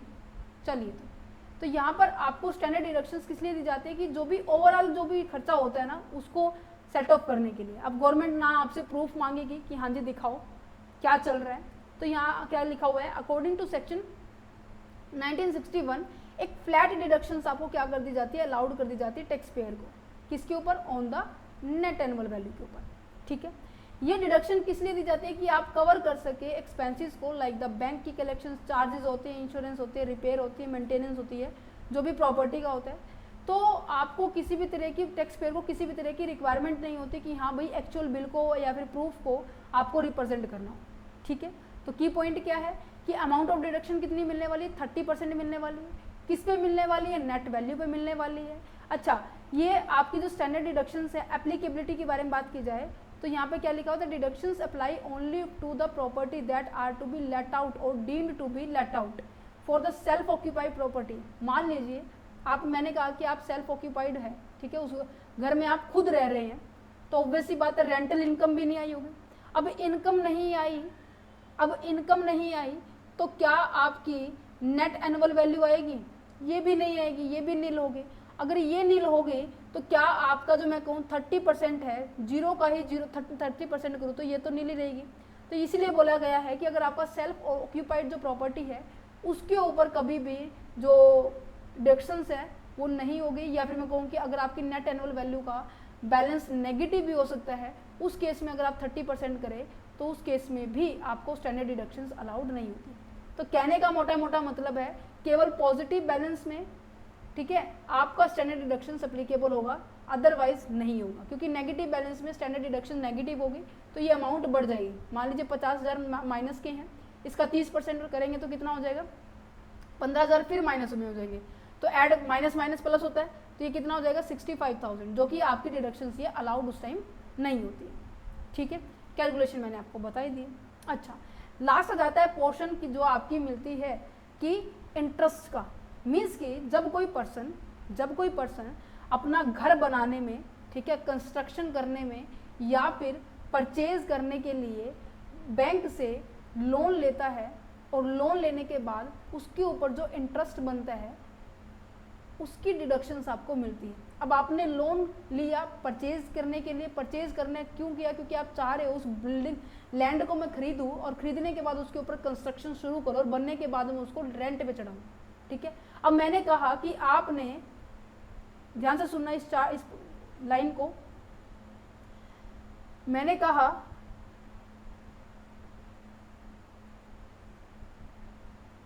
कहा आपने लोन लिया था 1/1/2020 को। डेट ऑफ लोन आपकी क्या है? 1 नवंबर 2020 को। ठीक है, आपकी कंस्ट्रक्शन खत्म हो गई है 1 अक्टूबर 2022 को। ठीक है, अब आप ये नोट करोगे, यहाँ पे लिख देती हूँ डेट ऑफ कंस्ट्रक्शन कंप्लीट। ठीक है, अब यहाँ पर आपने लोन लिया, यहाँ पर आपकी कंस्ट्रक्शन खत्म हो गई। मैंने कहा कि आपने 1 नवंबर 2022 को ये घर जो है, जो भी बिल्डिंग है, वो आपने रेंटेड कर दी, लेट आउट कर दी है। ठीक है, उसके बाद आपकी इनकम जनरेट हुई। तो क्या आपका यहाँ से यहाँ तक की इनकम कोई जनरेट हुई है? बताना मुझे ज़रा। नहीं हुई है इनकम जनरेट, क्योंकि यहाँ पर तो सारा खर्चा ही खर्चा हो रहा है। तो गवर्नमेंट कहती है, आप कह रहे हो गवर्नमेंट को कि हमारा इस टाइम तो खर्चा हो रहा है, इवन मुझे इसके ऊपर इंटरेस्ट देना है, मुझे बनाने में सामान लग रहा है, मेरी लेबर के ऊपर कॉस्ट आ रही है और ऊपर से तुम भी टैक्स मांग रहे हो इस चीज़ के ऊपर। तो गवर्नमेंट कहती है नहीं, हम आपको रिलैक्सेशन देंगे। क्या दोगे तुम मुझे रिलैक्स? कहते जो तुम्हारा इंटरेस्ट बन रहा है ना, जिस टाइम पे तुम्हारी इनकम हो नहीं रही और साथ में इंटरेस्ट क्रिएट हो रहा है, हम तुम्हें उस चीज़ का डिडक्शन देंगे। कहते कैसे दोगे? सुनो मेरी बात। जिस साल कंस्ट्रक्शन कंप्लीट हुई, सबसे पहले उसका क्या करो, आप ईयर कैलकुलेट करो कि आपकी जो फाइनेंशियल ईयर है वो क्या है। मैंने कहा कि मेरा कंस्ट्रक्शन कंप्लीट हुआ 1 अक्टूबर 2022 को, तो कौन सा ईयर हुआ? 2022-23 हुआ। मीन्स कि स्टार्ट कहाँ से हुआ होगा? 1 अप्रैल 2022 को और 31 मार्च 2023 को ख़त्म होगा। ये कहते हैं कि जिस साल तुमने कंस्ट्रक्शन कंप्लीट की है, उस साल का सबसे पहले फाइनेंशियल ईयर को कैलकुलेट करो। फाइनेंशियल ईयर को कैलकुलेट करने के बाद जो ये टाइम पीरियड बच जाता है, इसको बिल्कुल छोड़ दो। येलो वाले पार्ट को तुम लोग छोड़ दो, इसमें सेफ हो। कहते हैं ये क्या कह रहे हैं? अच्छा सुनो मेरी बात, पहले सुनते जाओ फिर तुम अपना रिस्पॉन्स देना। ठीक है, अब मैं इसको थोड़ा सा इरेज कर रही हूँ चीज़ को, ब्लैक पेन से ये थोड़ा इरेज कर रही हूँ। ठीक है, अब मैंने कहा कि तुम्हें इसकी छूट मिल गई। कहते फिर हमें इंटरेस्ट कैलकुलेट भी तो करना। कहते कि यहाँ से 31/3/2022 और यहाँ से यहाँ तक का पहले इंटरेस्ट देखो। अब ये जो पीरियड होगा ना, ये तो कहते हैं कि कंस्ट्रक्शन जिस दिन ख़त्म हुई वो साल लो और उसकी फाइनेंशियल ईयर कैलकुलेट करो, उससे पहले क्या टाइम चेकआउट करो। तो इसकी 1 नवंबर 2020 से 31/3/2022 तक आपको कितना टाइम, कितने महीने हो गए? सुनो, 31/3/2021, फिर ये 31/3/2022, 12 महीने तो ये पूरे हो गए। यहाँ पे कितने हो गए? नवंबर, दिसंबर, जनवरी, फरवरी, मार्च, 5 महीने। ये कहते हैं कि मेरे ऊपर 17 महीने का इंटरेस्ट लगा हुआ है। अच्छा, तुमने लोन कितने का लिया था? मैं कहता हूँ मैंने 30 लाख का लोन लिया था। कहते हो 30 लाख का लोन, ठीक। करंट ईयर का जो इंटरेस्ट है, एक सेकेंड, करंट ईयर का इंटरेस्ट कैसे निकलेगा? 30 लाख। अच्छा, रेट कितनी थी तुम्हारी? मैंने कहा तुम्हारा 10% था। ठीक है, कितने परसेंट है? 10%। कितना इंटरेस्ट हो गया? 3 लाख। कहते कि एक तो 3 लाख तुम्हारा करंट ईयर का इंटरेस्ट है। कहते हाँ जी। पिछले साल का तुम्हारा कितना, पिछले महीनों का इंटरेस्ट कितना है? कहते अभी निकाल के बताता हूँ मैं। 30 लाख गुना में 10% बटे में 17 बटे में 12। 12 क्यों किया? ध्यान से सुनना इस बात को। 12 इसलिए किया कि मुझे पूरे 12 एक महीने का निकल जाए, 17 से मल्टीप्लाई की क्योंकि मुझे 17 का निकालना है। बेस के ऊपर जो चीज़ निकालनी है वो ऐसे निकालते हैं ना, है ना। 12 मैंने इसलिए लिखा, अगर मैं इसको यहाँ पे भी करती ना 12/12, क्योंकि 12/12 मैंने क्यों किया, डिवाइड तो मैंने इसलिए किया क्योंकि मुझे एक महीने का रेंट पता चल जाए, ठीक है, एक महीने का इंटरेस्ट पता चल जाए।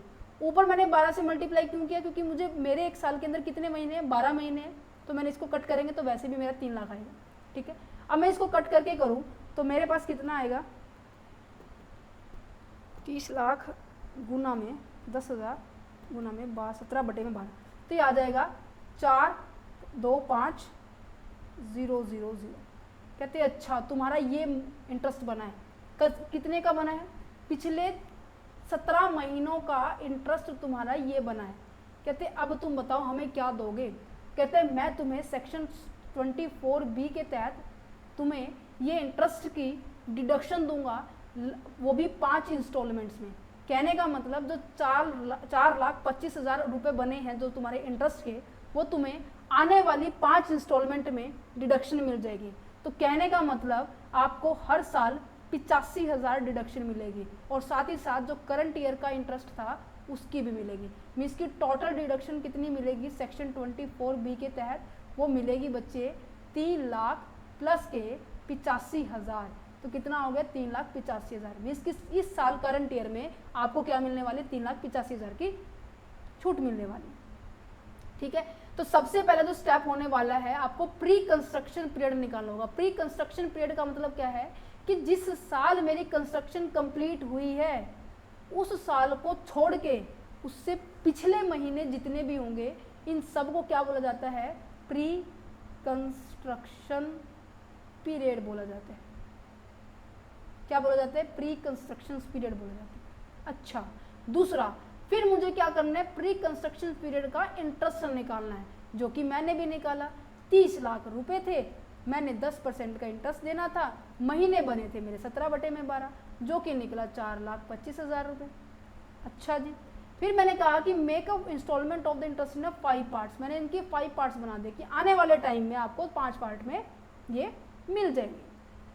क्या इतना समझ में आया, समझ में आया, समझ में आया। अब आप ये देखेंगे, कभी आपने नोट किया हो, चलो मैं ही नोट करवा देती हूँ, क्या करवाना है मुझे नोट है।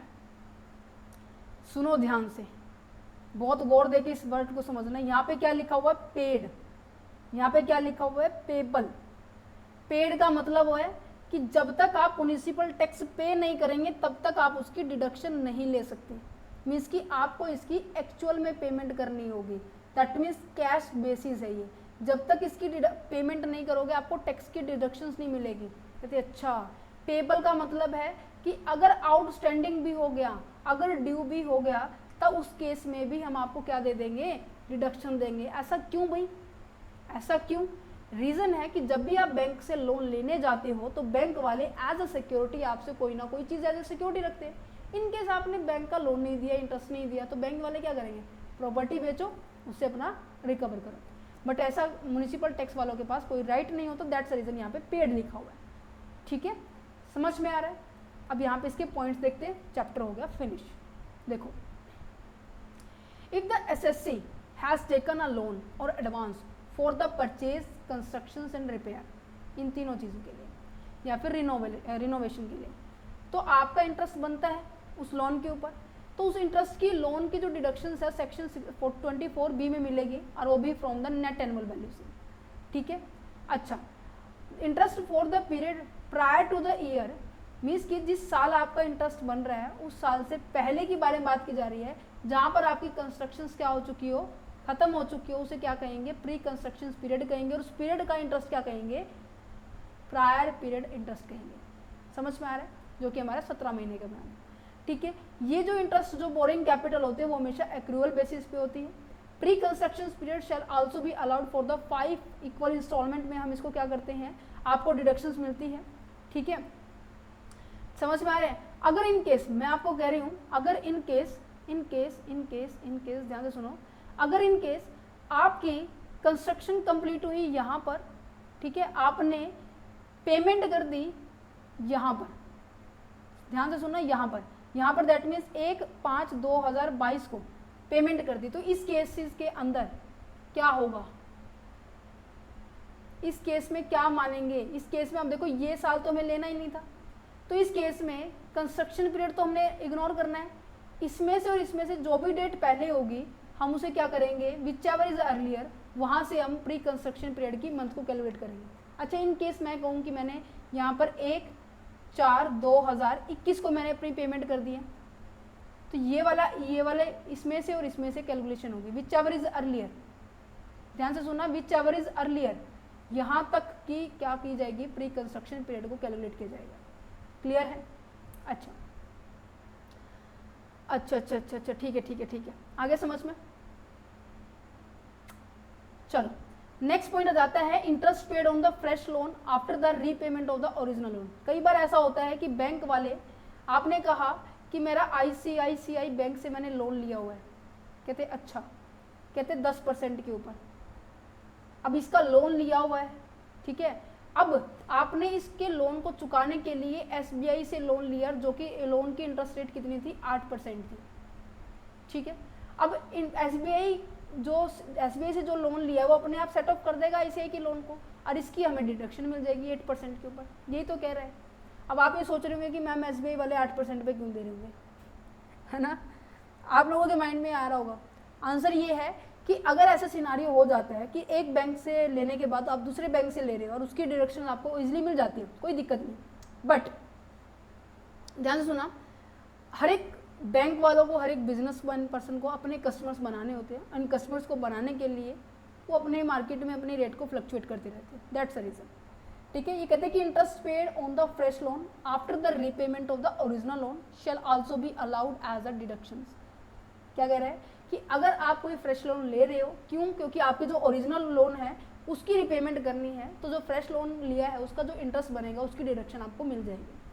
इंटरेस्ट, अगर मैं कहूँ कि आपका जो इंटरेस्ट बनता था, ठीक है, मान लीजिए 3 लाख रुपए इंटरेस्ट बनता था, आपने वो टाइम पे पे नहीं किया, आपने वो टाइम पे नहीं किया, तो ऑब्वियस सी बात है इंटरेस्ट के ऊपर इंटरेस्ट भी लगेगा, इंटरेस्ट ऑन इंटरेस्ट भी लगेगा, और साथ ही साथ आपके ऊपर पेनल्टी भी लग सकती है, तो इस चीज की डिडक्शन नहीं है। Interest on interest shall not be allowed as a deductions. Clear है, समझ पा रहे हैं? अच्छा जी, एक एग्जांपल है जो कि आपको सॉर्ट आउट करके आंसर देना है मुझे। क्या करें कि mister Ram has taken ₹20 lakh on the 1 अक्टूबर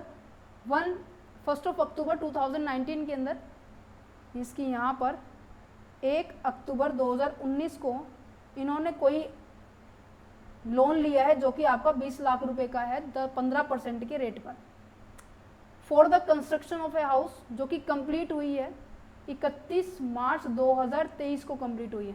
अच्छा, calculate the amount of the interest which is allowed as a deduction under sections 24B for the previous year 2020 and 2021।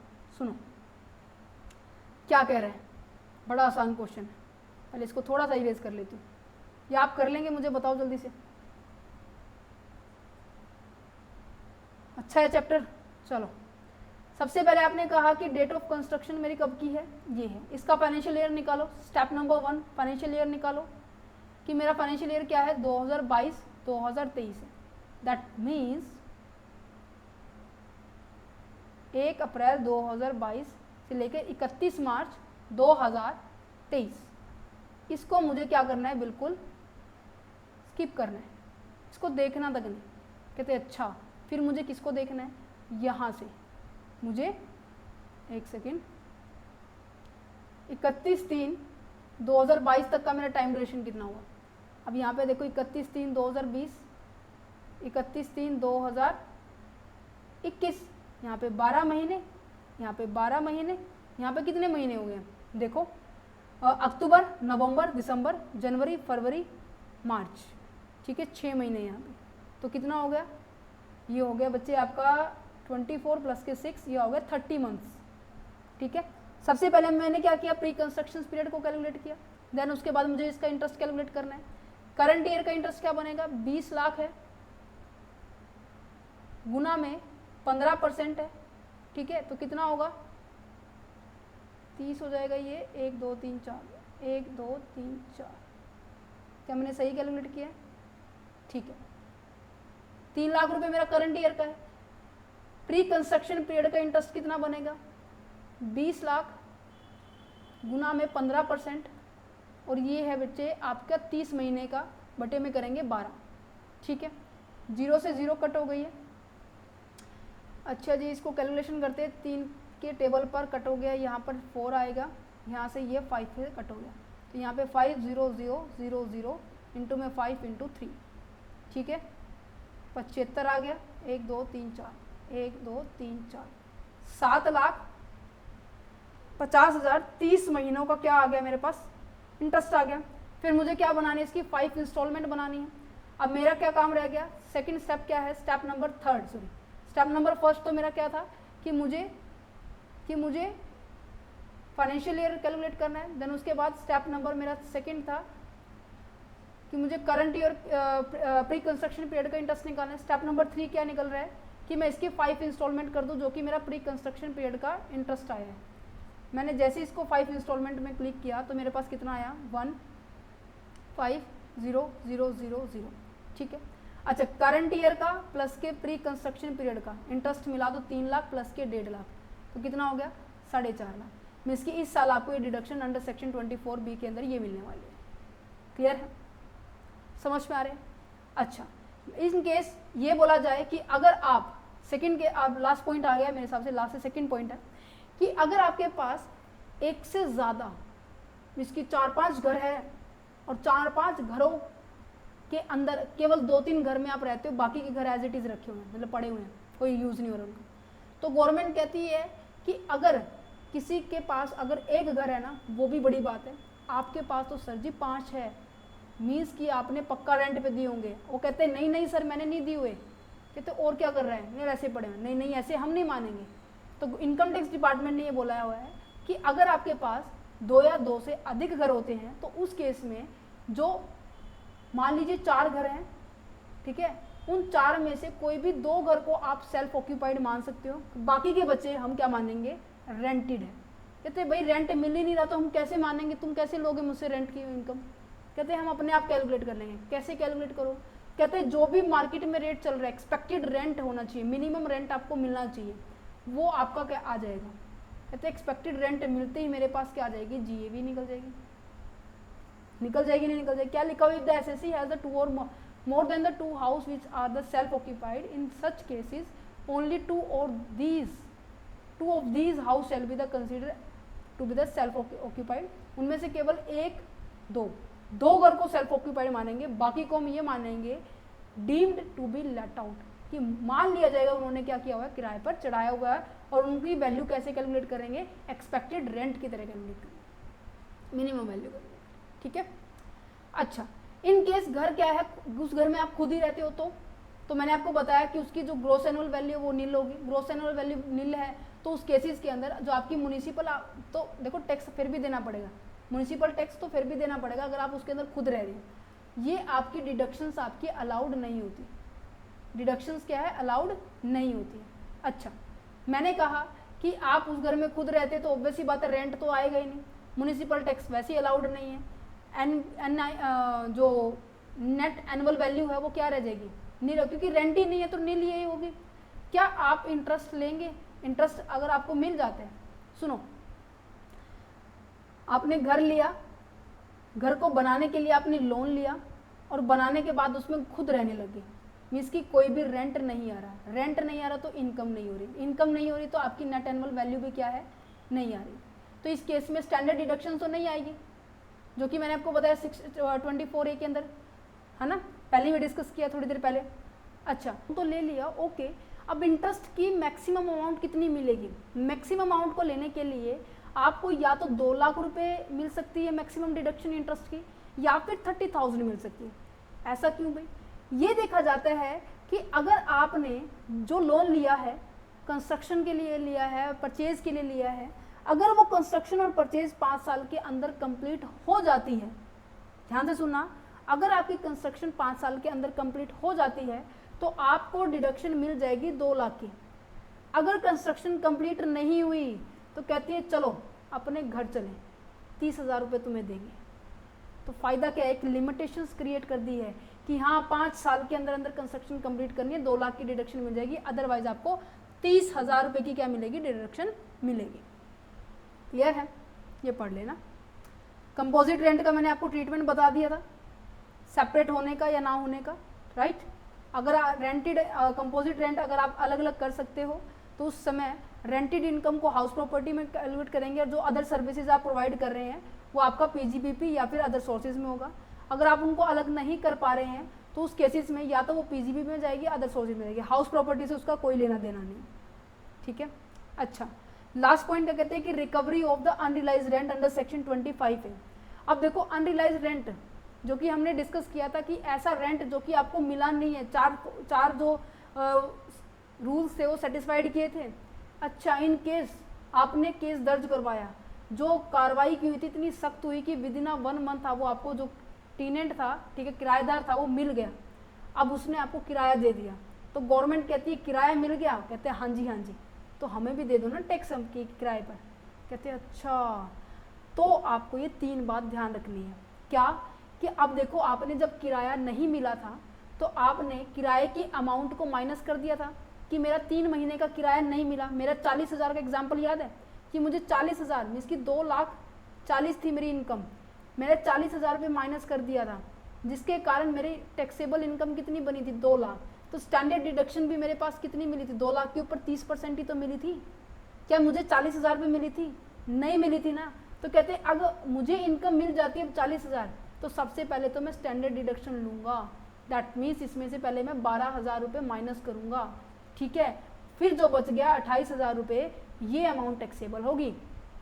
चाहे उस टाइम तक आपके पास वो प्रॉपर्टी हो या ना हो, डजेंट मैटर, आपको स्टैंडर्ड डिडक्शन, आपको टैक्स भी देना पड़ेगा और स्टैंडर्ड डिडक्शन भी मिलेगी, ठीक है। क्या लिखा हुआ सबसे पहला पॉइंट कि recovered rent is the income of the assessee even property in his name और दैट ऑफ द ईयर और नोट। चाहे आपकी प्रॉपर्टी के नाम हो या ना हो, आपको रेंट मिला तो आपको टैक्स देना पड़ेगा।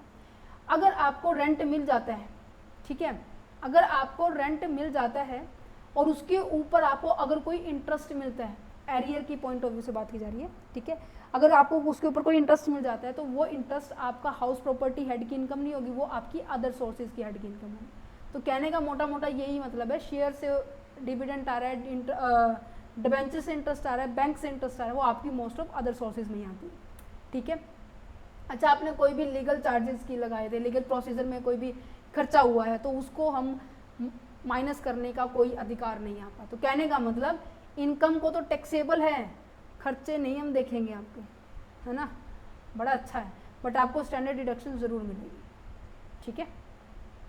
क्लियर है, ये आपको जो अभी मैंने समझाया वो एज इट इज़ लिखा हुआ। एरियर ऑफ द रेंट का मतलब क्या है? एरियर ऑफ द रेंट का मैं एक एग्जांपल देती हूँ, वो समझने के बाद आपको समझ में आ जाएगा।